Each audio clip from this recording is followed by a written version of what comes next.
स्वागत है आप सभी का आपके अपने चैनल मिथिला एरोदीप में। आज हम आए हैं 12वीं का एक नया अध्याय है जो कि दिगंत भाग 2 से है। और हमने पिछली कक्षा में बताया है कि बातचीत जो पहला चैप्टर था और हमारा जो यहाँ पे दूसरा चैप्टर है उसका नाम है उसने कहा था। उसका नाम है उसने कहा था, जो कि एक कहानी है और इस कहानी को लिखने वाले हैं चंद्रधर शर्मा गुलेरी। हमारा जो दूसरा अध्याय है उसका नाम है उसने कहा था। यह इसकी विधा है कहानी, और इसको लिखने वाले इसके जो लेखक हैं वह कौन है? चंद्रधर शर्मा गुलेरी। इस चैप्टर से हम लगभग 150 ऑब्जेक्टिव प्रश्न लेकर आए हैं। इस प्रश्न से बाहर एक भी प्रश्न बोर्ड एग्जाम में नहीं आएगा, नहीं आ सकता है, न ही इससे ज्यादा कोई प्रश्न और बना सकता है। तो आइए हम लोग देखते हैं जो हमारा 150 ऑब्जेक्टिव प्रश्न है इसको हल करते हैं। तो हमारा जो पहला प्रश्न है कि चंद्रधर शर्मा गुलेरी का जन्म किस वर्ष हुआ था? चंद्रधर शर्मा गुलेरी का जन्म किस वर्ष हुआ था? तो देखिए 7 जुलाई 1883 ईस्वी को इनका जन्म हुआ था। अगला प्रश्न है कि गुलेरी जी का निधन किस तिथि को हुआ? इनका जन्म कब हुआ और मृत्यु कब हुआ? तो इनकी जो मृत्यु है 12 सितंबर 1922 ईस्वी को इनकी मृत्यु हो गई। अगला है तीसरा प्रश्न है कि चंद्रधर शर्मा गुलेरी का जन्म स्थान कौन सा है? मतलब इनका जन्म कहाँ हुआ, किस स्थान पर हुआ? तो इनका जन्म हुआ जयपुर, जो कि जयपुर छत्तीसगढ़ की राजधानी है। और वहां पर इनका जयपुर जो है वह राजस्थान की राजधानी है, और यहाँ पर राजस्थान में ही इनका जन्म हुआ है। अगला प्रश्न है कि गुलेरी जी का संबंध किस साहित्यिक विधा से विशेष रूप से माना जाता है? मतलब कि उनकी रुचि किस साहित्य में ज्यादा रही है? देखिए नाटक में, उपन्यास में, कहानी में या कविता में, किस में रुचि ज्यादा रही है? इनकी रुचि ज्यादा रही है कहानी लिखने में। अगला देखते हैं हमारा अगला प्रश्न है कि उसने कहा था, जो कहानी है उसने कहा था, कहानी का प्रमुख भाव क्या है? हास्य है, वीर रस है, करुण रस है, प्रेम और त्याग है। इसमें प्रेम और त्याग है, इस कहानी में प्रेम और त्याग है। अगला देखते हैं, अगला है कि उसने कहा था कहानी किस युद्ध की पृष्ठभूमि पर आधारित है? यह प्रश्न कई बार परीक्षाओं में पूछा गया है कि उसने कहा था कहानी किस युद्ध की पृष्ठभूमि पर आधारित है? तो प्लासी का युद्ध, प्रथम विश्व युद्ध, द्वितीय विश्व युद्ध या पानीपत का युद्ध? तो इसमें कौन सा है? प्रथम विश्व युद्ध का जो है सो उस दौरान इस युद्ध कहानी का वर्णन हुआ है। अगला देखते हैं, अगला है कि कहानी में लहना सिंह, जो कहानी का मुख्य पात्र है, लहना सिंह किस रेजिमेंट से संबंधित है? लहना सिंह किस रेजिमेंट से संबंधित है? 44 सिख, 77 सिख राइफल्स, 12 पंजाब या 21 गोरखा? किससे संबंधित है? 77 सिख राइफल से जो है संबंधित है। अगला देखते हैं, अगला प्रश्न है कि कहानी में लहना सिंह का प्रमुख चरित्र गुण क्या है? इस कहानी में लहना सिंह का प्रमुख चरित्र गुण क्या है? स्वार्थ है, कायरता है, त्याग और वीरता है या क्रूरता है? क्या है? त्याग और वीरता है। अगला प्रश्न देखते हैं, अगला है कि कहानी में उसने कहा था वाक्य किस भाव का प्रतीक है? कहानी में उसने कहा था किस भाव का प्रतीक है? आदेश है, स्मृति है, प्रेम संकेत है या क्रोध है? तो क्या है इसमें? इसमें है प्रेम संकेत है। अगला देखते हैं, अगला प्रश्न है कि कहानी में लहना सिंह किसे पानी पिलाने की बात करता है? कहानी में लहना सिंह किसे पानी पिलाने की बात करता है? स्वयं को, अधिकारियों को, घायल सिपाहियों को या वजीर सिंह को? वजीर नहीं, वजीरा सिंह है, वजीर सिंह को यह जो है पानी पिलाने का कार्य करता है। अगला देखते हैं,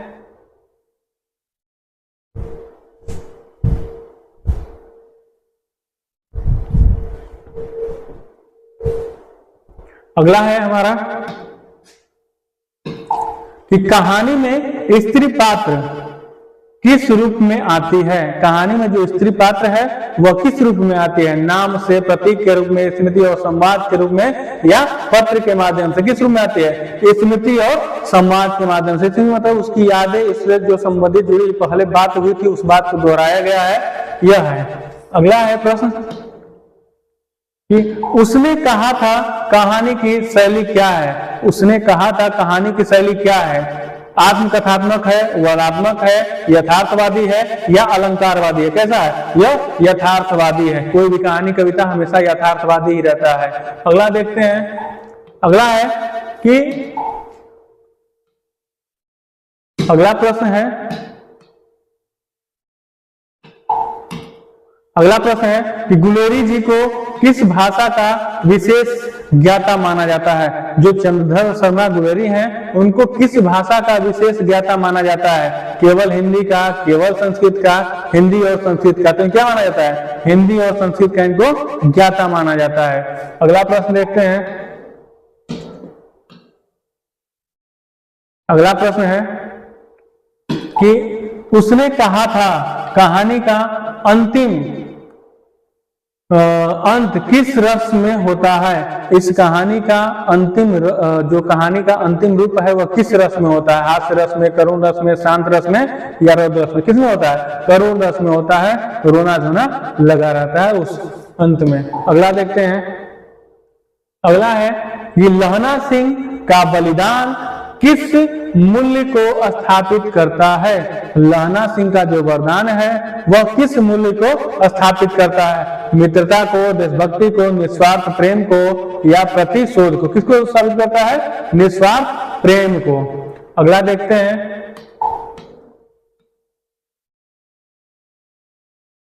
अगला जो प्रश्न है वह है कि कहानी में युद्ध का वर्णन किस उद्देश्य से किया गया है? कहानी में युद्ध का वर्णन किस उद्देश्य से किया गया है? हिंसा दिखाने के लिए, इतिहास बताने के लिए, प्रेम की गहराई दिखाने के लिए, या राजनीति के लिए? किसके लिए क्या है? प्रेम की गहराई दिखाने के लिए जो है इस कहानी में वर्णन किया गया है।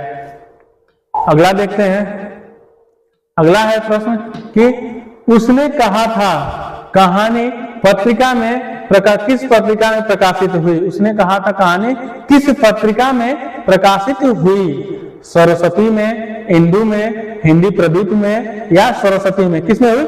सरस्वती में हुई 1915 ईस्वी में। अगला देखते हैं। अगला प्रश्न है कि गुलेरी जी को हिंदी कहानी का क्या कहा जाता है? गुलेरी जी को हिंदी कहानी का क्या कहा जाता है? तो गुलेरी जी को हिंदी कहानी का जनक कहा जाता है, कि शिल्पकार कहा जाता है, कि प्रवर्तक कहा जाता है, या एक और?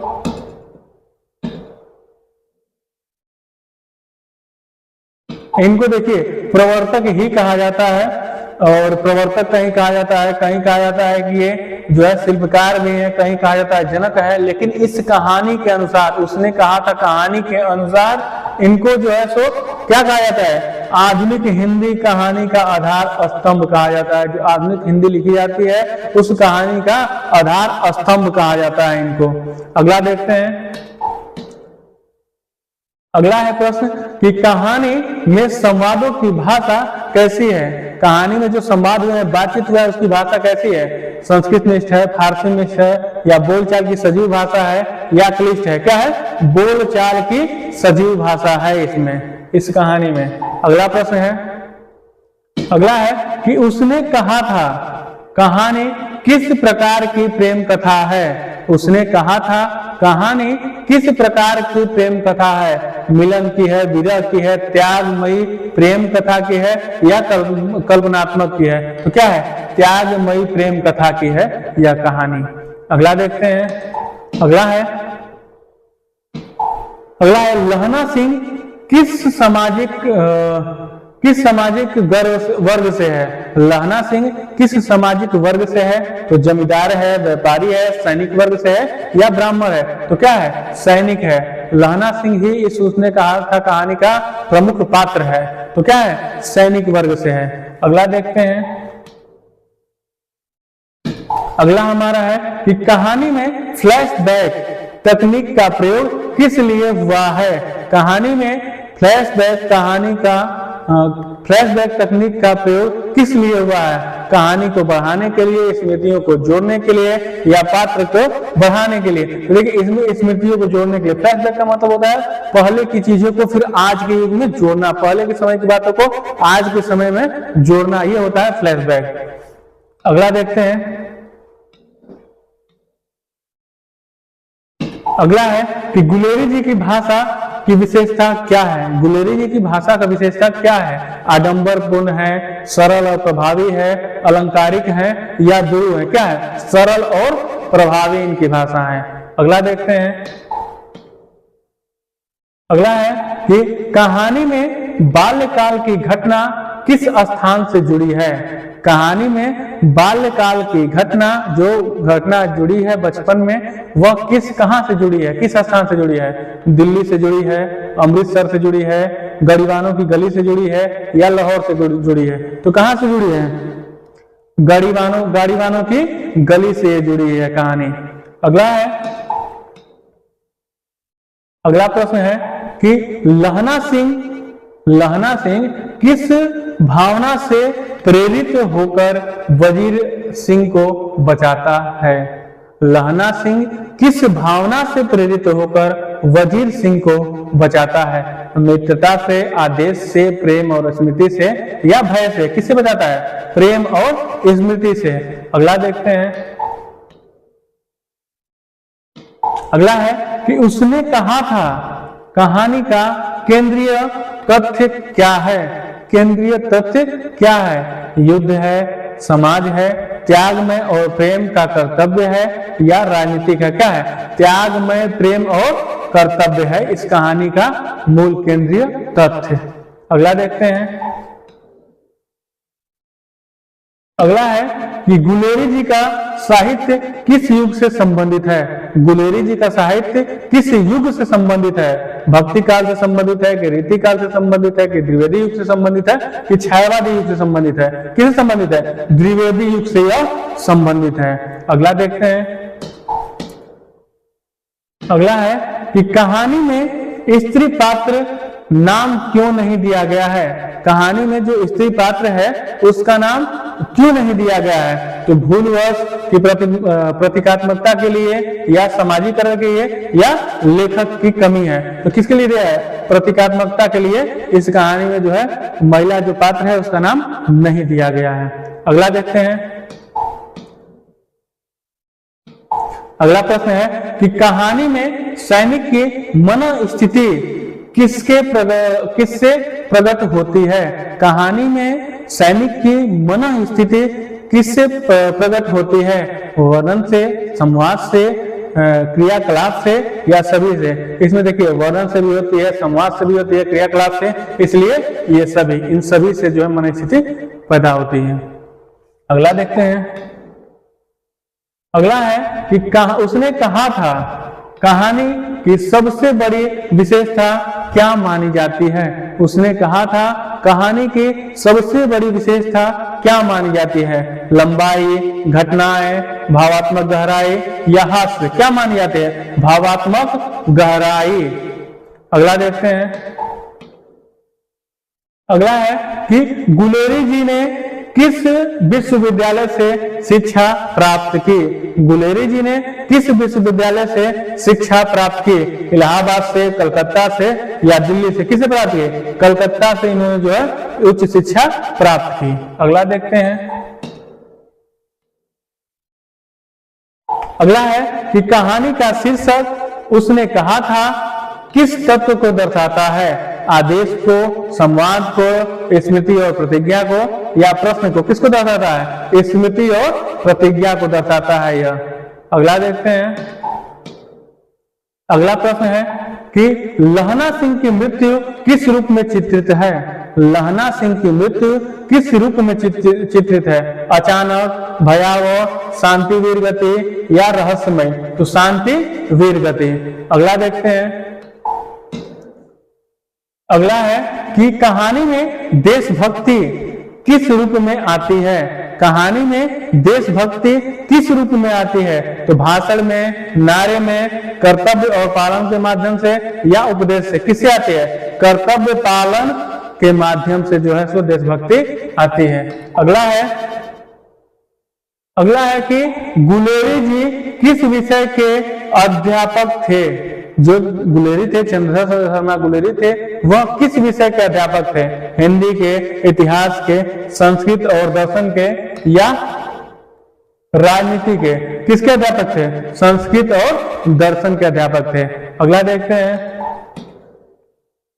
अगला है कि कहानी में प्रेम किस प्रकार का है? उसने कहा था कहानी में प्रेम किस प्रकार का है? स्वार्थी है, सामाजिक है, निस्वार्थ और मौन प्रेम है या काल्पनिक है? कैसा है? निस्वार्थ प्रेम है और प्रेम मौन है।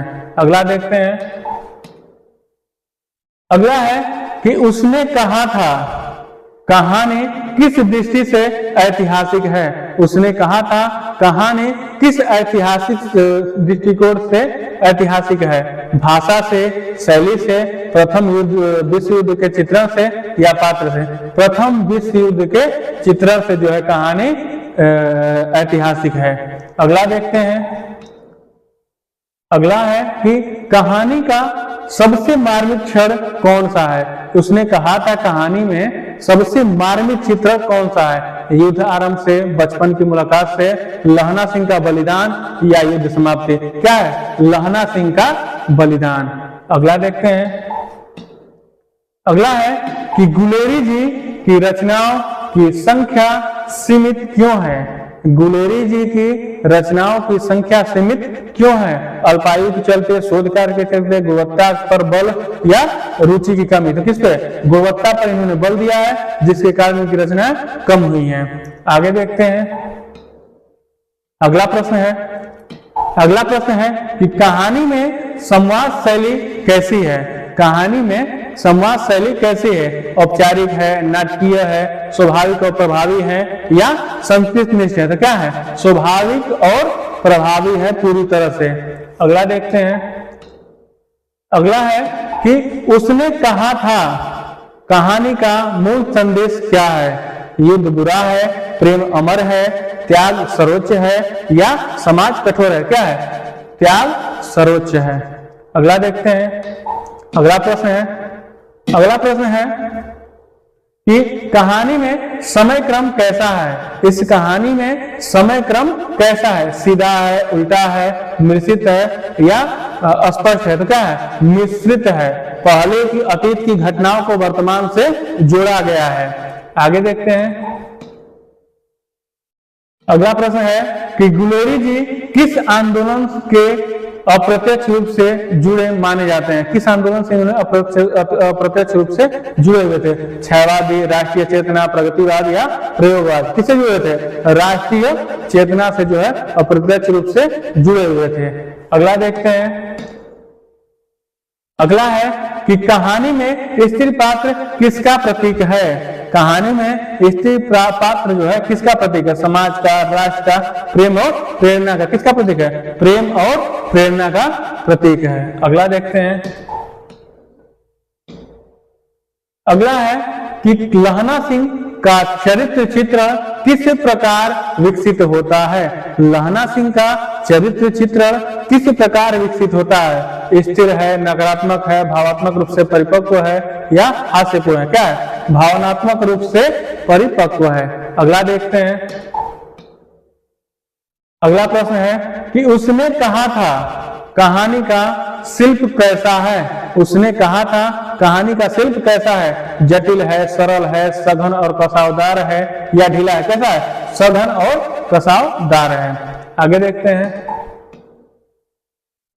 अगला है कि गुलेरी जी की रचनाओं में किस तत्व का अभाव है? गुलेरी जी की जो रचना है उसमें किस तत्व का आधार है? भाव का, विचार का, अश्लीलता का या संवेदना का? किसका अभाव है? अश्लीलता का। अश्लीलता को इन्होंने अस्वीकार किया है। आगे देखते हैं। अगला है कि कहानी में मौन का प्रयोग क्यों महत्वपूर्ण है? कहानी में मौन का प्रयोग क्यों महत्वपूर्ण है? तो यहाँ पे संवाद कम करने के लिए, भावना को गहराई देने के लिए या कथा को बढ़ाने के लिए? किसके लिए किया गया है? भावनाओं को गहराई देने के लिए इसका प्रयोग किया गया है। अगला देखते हैं। अगला है कि उसने कहा था कहानी किस प्रकार की कहानी है? घटना प्रधान है, पात्र प्रधान है, भाव प्रधान है या विवरण प्रधान है? किस प्रकार का है? भाव प्रधान है यह कहानी। अगला देखते हैं।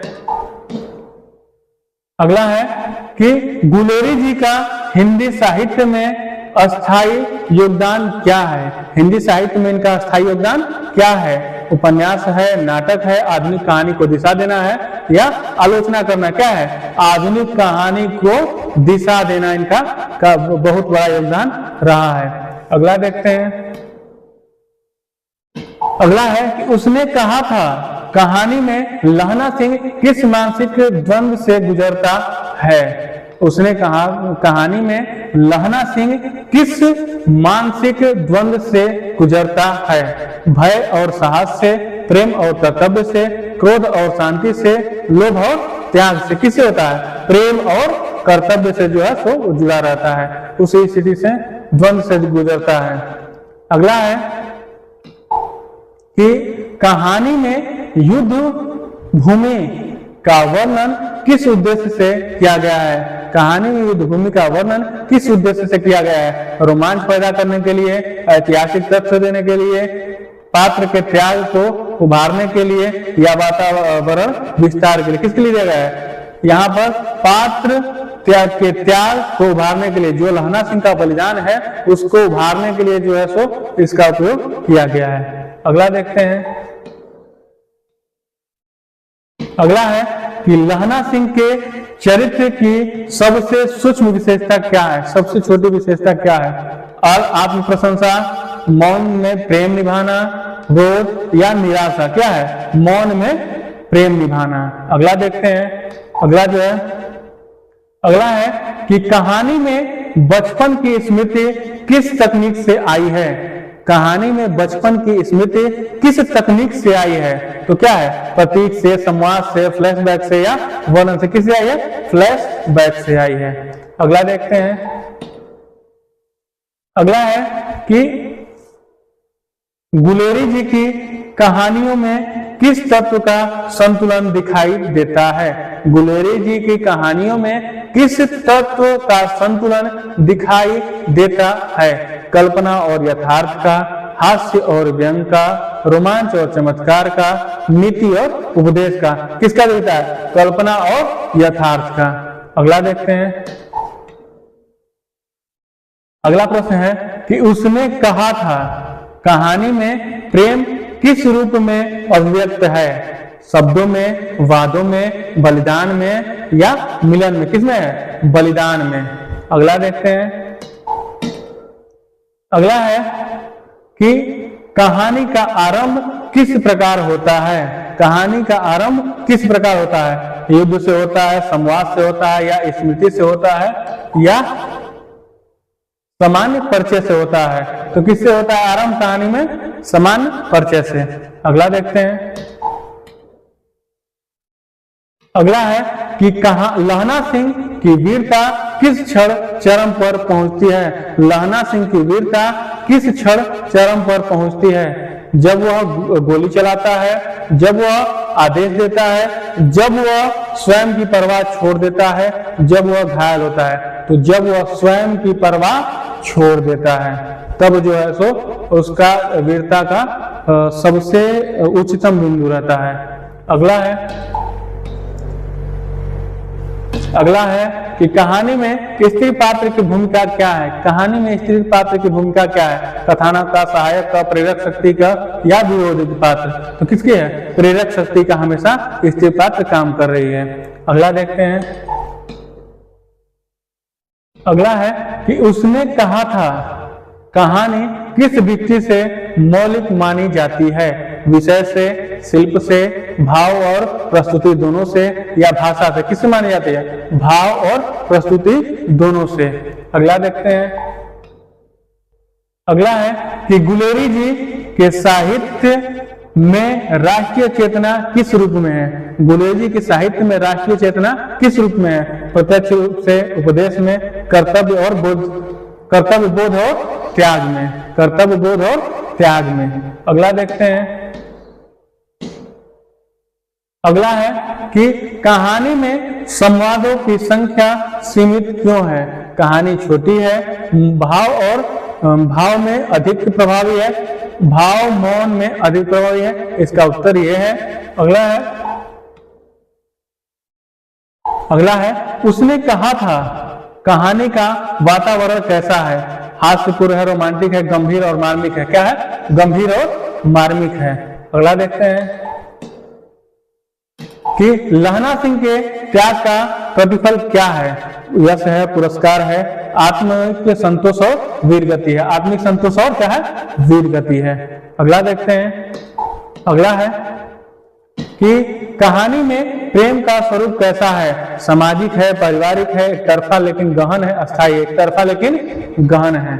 अगला देखते हैं। अगला है कि गुलेरी जी की भाषा में किसका अभाव है? भाव का, प्रवाह का, बनावटी और कृत्रिमपन का इसमें जो है सो पूरी तरह से अभाव है। अगला देखते हैं। अगला है कि कहानी का शीर्षक पाठ को किस ओर संकेत करता है? घटना की ओर, संवाद की ओर, स्मृति और वचन की ओर या युद्ध की ओर? किसी ओर करता है? स्मृति और वचन की ओर। अगला प्रश्न है उसने कहा था कहानी में करुण रस किस कारण उत्पन्न होता है? किस कारण से इसमें जो कहानी में करुण रस उत्पन्न होता है? युद्ध वर्णन में, बाल्यकाल में, लहना सिंह का, जब लहना सिंह का अंत होता है, जब लहना सिंह मरता है तो करुण रस उत्पन्न होता है। अगला है कि कहानी में सैनिक जीवन की सच्चाई कैसे प्रकट होती है? वर्णन से, संवाद से, अनुभव और त्याग से। किससे प्रकट होती है? अनुभव और त्याग से। अगला देखते हैं। अगला है कि गुलेरी जी का साहित्यिक दृष्टिकोण कैसा है? कल्पनावादी है, यथार्थवादी और संवेदनशील है। अगला देखते हैं। अगला है कि उसने कहा था कहानी में समय परिवर्तन किस उद्देश्य से है? रोचकता से है, कथा विस्तार से है, भावात्मक प्रभाव बढ़ाने के लिए है, ऐतिहासिक वातावरण के लिए है। किसमें? भावात्मक प्रभाव बढ़ाने के लिए है। अगला देखते हैं। अगला प्रश्न है कि लहना सिंह किस प्रकार का नायक है? पारंपरिक है, रोमांटिक है, मौन त्यागी नायक है या आदर्शवादी? क्या है? मौन त्यागी नायक है। अगला देखते हैं। अगला है कि कहानी में प्रेम चरण रूप क्या है? प्रेम का चरण रूप क्या है? मिलन है, स्मरण है, आत्मोत्सर्ग है या वियोग है? क्या है? आत्मोत्सर्ग है। अगला देखते हैं। अगला प्रश्न है कि गुलेरी जी की रचनाओं में भावुकता कैसी है? अतिशोक्तिपूर्ण है, नियंत्रित और स्वाभाविक है, कृत्रिम है या सूक्ष्म? क्या है? नियंत्रित और स्वाभाविक है। अगला देखते हैं। अगला है कि उसने कहा था कहानी किस शर्त पर पाठक को प्रभावित करती है? बौद्धिक से, नैतिक से या भावात्मक और मानवीय से या दार्शनिक से? किसे प्रभावित करती है? भावात्मक और मानवीय से। अगला है कहानी में स्त्री पात्र का मौन क्या दर्शाता है? असमर्थता दर्शाता है, भय दर्शाता है, गहन प्रेम और विश्वास को दर्शाता है या उदासीनता? तो गहन प्रेम और विश्वास को दर्शाता है। अगला देखते हैं। अगला है कि कहानी में युद्ध केवल पृष्ठभूमि क्यों है? क्यों पृष्ठभूमि है? इतिहास के लिए, कथा सजाने के लिए, प्रेम और त्याग को उभारने के लिए है। अगला देखते हैं। अगला है कि गुलेरी जी की कहानियां का आकार कैसा होता है? बहुत लंबा, बहुत छोटा, संक्षिप्त लेकिन प्रभावशाली होता है। अगला देखते हैं। अगला है कि उसने कहा था कहानी किस प्रकार का यथार्थ प्रस्तुत करती है? सामाजिक, ऐतिहासिक या मानवीयकरण? मानवीय यथार्थ। क्या प्रभावित करते हैं? मानवीय यथार्थ। अगला देखते हैं। अगला है कि लहना सिंह की मृत्यु का प्रभाव किस पर पड़ता है? लहना सिंह जब मर जाता है उसका प्रभाव किस पर पड़ता है? केवल पात्रों पर, केवल कथा पर, पाठक की संवेदना पर। जो पढ़ते हैं उस कहानी को सोचने लगते हैं, विवश हो जाते हैं सोचने पर। अगला है कि कहानी में प्रेम की अभिव्यक्ति क्यों सीमित है? सामाजिक मर्यादा के कारण, लेखक की शैली के कारण, प्रेम को पवित्र रखने के लिए, या पात्रों की कमजोरी के कारण? क्या? प्रेम को पवित्र रखने के लिए। अगला है कि गुलेरी जी की साहित्य में आदर्शवाद किस रूप में है? गुलेरी जी के साहित्य में आदर्शवाद किस रूप में है? उपदेश में है, पात्रों के कर्म में है, या नारों में है, या भाषण में? किसमें है? पात्रों के कर्म में है। अगला है कि कहानी का प्रभाव लंबे समय तक क्यों रहता है? कहानी का प्रभाव लंबे समय तक क्यों रहता है? घटना के कारण, भाषण के कारण, भावात्मक गहराई के कारण। इसमें जो भावात्मक गहराई है जिसके कारण ये कहानी लंबे समय तक टिका रहता है, याद रहता है। अगला है कि उसने कहा था कहानी का मूल स्वर क्या है? आशावादी, व्यंग्यात्मक, करुण और प्रेरक। करुण और प्रेरक है। अगला है कि लहना सिंह का चरित्र पाठक के मन में क्या जगाता है? भय जगाता है, दया जगाता है, सम्मान और करुणा जगाता है, कि क्रोध या प्रेम जगाता है? क्या जगाता है? सम्मान जगाता है, सम्मान और करुणा जगाता है। अगला है कि कहानी में प्रेम और देशभक्ति का संबंध कैसा है? कहानी में प्रेम और देशभक्ति का संबंध कैसा है? विरोधी है, असंबंधित है, पूरक रूप से जुड़ा हुआ है? क्या हुआ है? पूरक रूप से जुड़ा हुआ है। अगला है कि गुलेरी जी की सबसे बड़ी साहित्यिक विशेषता क्या मानी जाती है? भाषा, कथानक, संवेदना की गहराई, या कल्पना? क्या मानी जाती है? संवेदना की गहराई। अगला प्रश्न है, उसने कहा था कहानी का अंत पाठक को किस भाव में छोड़ता है? किस भाव में छोड़ता है? निराशा में, क्रोध में, भावुक और प्रेरित में? किसमें छोड़ता है? भावुक और प्रेरित में। अगला है कि कहानी में मौन संवाद से अधिक प्रभावी क्यों है? कहानी में मौन अधिक प्रभावशाली क्यों है? भाषा कठिन से, पात्र कम है, या भाव शब्द से बड़े हैं, या कथा छोटी है? क्या है? भाव शब्द से बड़े हैं। अगला देखते हैं। अगला है कि लहना सिंह का जीवन किस मूल्य का उदाहरण है? साहस का, अनुशासन का, निस्वार्थ प्रेम और कर्तव्य का, या मित्रता? किसका है? निस्वार्थ प्रेम और कर्तव्य का। अगला देखते हैं।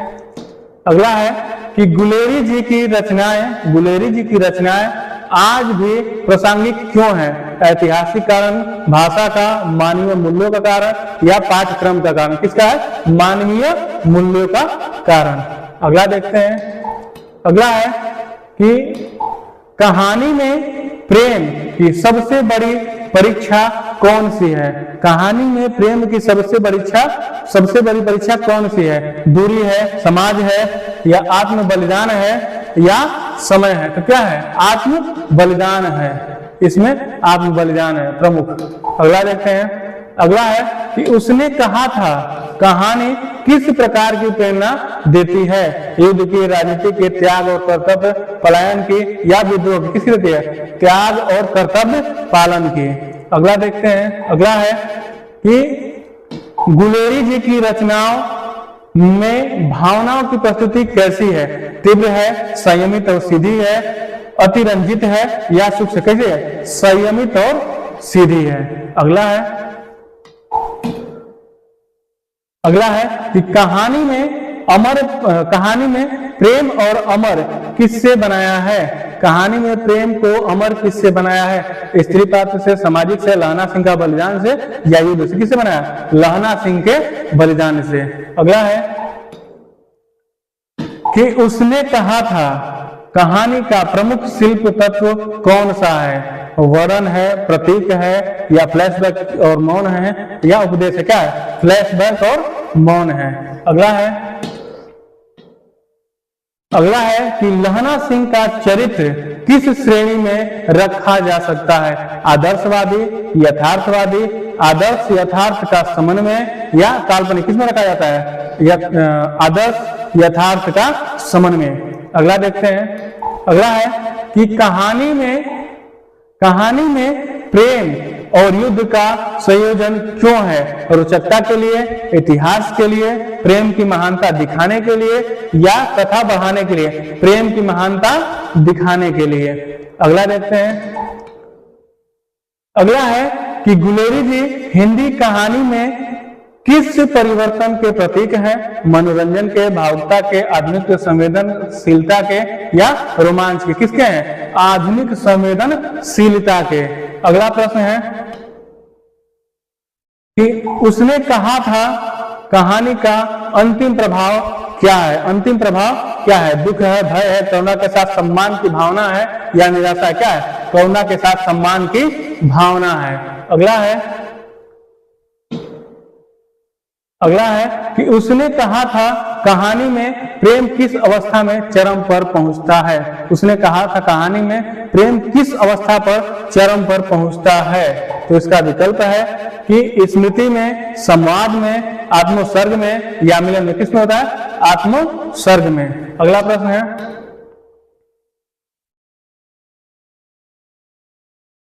प्रश्न है कि कहानी में मौन क्यों भाषा से अधिक प्रभावशाली क्यों बनाया गया है? पात्र कम है, संवाद सीमित है, तो भाव शब्दों से बड़े हैं या कथा छोटी है? भाव शब्दों से बड़े हैं। अगला प्रश्न है कि लहना सिंह का चरित्र किस दृष्टि से आधुनिक है? युद्ध कौशल से, सामाजिक विद्रोह से या प्रेम, निस्वार्थ प्रेम और कर्तव्य चेतना से? तो निस्वार्थ प्रेम और चेतना से। तो आज के लिए इतना ही। अगर वीडियो आपको अच्छा लगे, आगे भी हम प्रयास करते रहेंगे कि हर चैप्टर से लगभग हमारे पास 100-150 प्रश्न मिले, जिससे आपको कठिनाई का सामना न करना पड़े, आपको ऐसा महसूस न हो कि किस प्रकार का प्रश्न पूछ सकता है परीक्षा में। तो जिस प्रकार से पूछ सकता है उस प्रकार से हमने प्रश्न बनाने की कोशिश की है। अगर वीडियो आपको अच्छा लगे तो वीडियो को लाइक करें, चैनल को सब्सक्राइब करें। धन्यवाद।